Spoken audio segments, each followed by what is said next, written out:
Staff తరఫు నుంచి, ఇక్కడ విచ్చేసిన గెస్టులుగా వచ్చిన ప్రతి ఒక్కరి తరఫు నుంచి మీకు అందరికీ మహర్షి అకాడమీ తరఫున జై హింద్ సార్.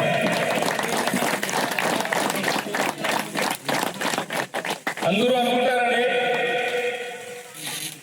అకాడమీ మేము పెట్టాము అని. అకాడమీ పెట్టి 10 రూపాయలు సంపాదిస్తారు, వీళ్ళు వ్యాపారం చేస్తారు అని చాలా మంది అనుకుంటారు. మేము చేసింది అది కాదు. అకాడమీ కాదు మేము పెట్టింది. మేము ఒక పోరాటం చేసాము ఇక్కడ దాకా రావడానికి. 3 సంవత్సరాలు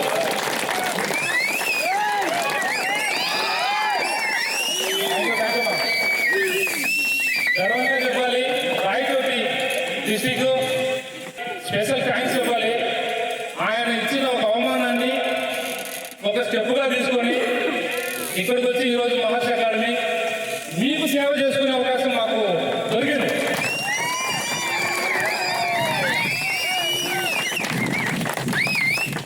ఒక చిన్న ప్రయత్న రూపంలో ఒక సహాయం కావాలని కలెక్టర్ గారిని అడిగినప్పుడు వాళ్ళు వచ్చి మీరు ఏం చేయగలుగుతారు సమాజం కోసమని ఒక్క మాట గుర్తు చేస్తే దానికి బదులుగా డబ్బులు కాదు, మన వల్ల అయినంత మేలు చేయాలా, మంచి చేయాలన్న ఒకే ఒక ఉద్దేశంతో ఈ మహర్షి అకాడమీ స్టార్ట్ చేయడం జరిగింది.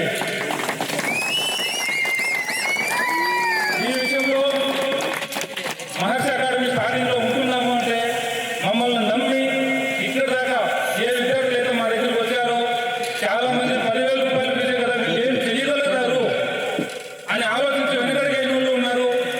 10,000 రూపాయలు ఫీజు తీసుకున్న తర్వాత జాబ్ వచ్చిన తర్వాత ఎక్స్ట్రా డబ్బులు ఏమైనా తీసుకుంటారేమో అని అలా ఆగిపోయిన వాళ్ళు కొంతమంది ఉన్నారు.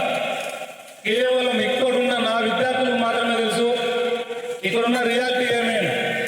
ఎటువంటి డాక్యుమెంట్స్ ఆశపడకుండా డబ్బులు లక్షల్లో తీసుకోవాలనే స్వార్థము చూపించకుండా ప్రతి ఒక్కరి కష్టంతో మేము ఇక్కడ దాకా ఈరోజు రాగలిగాం. ఇది కేవలము స్టార్టింగ్ మాత్రమే.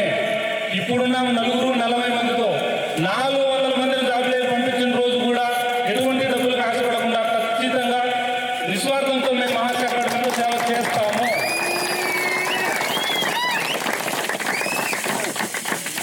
మా పిల్లలు ఫస్ట్ బ్యాచ్లో 22 మంది రౌండ్ తీసుకెళ్తే అక్కడి నుంచి మెడికల్లో ఒకరిద్దరికి సమస్య వచ్చింది. కంప్లీట్గా 16 మంది ఫస్ట్ అటెంప్ట్లో జాబ్ కొట్టి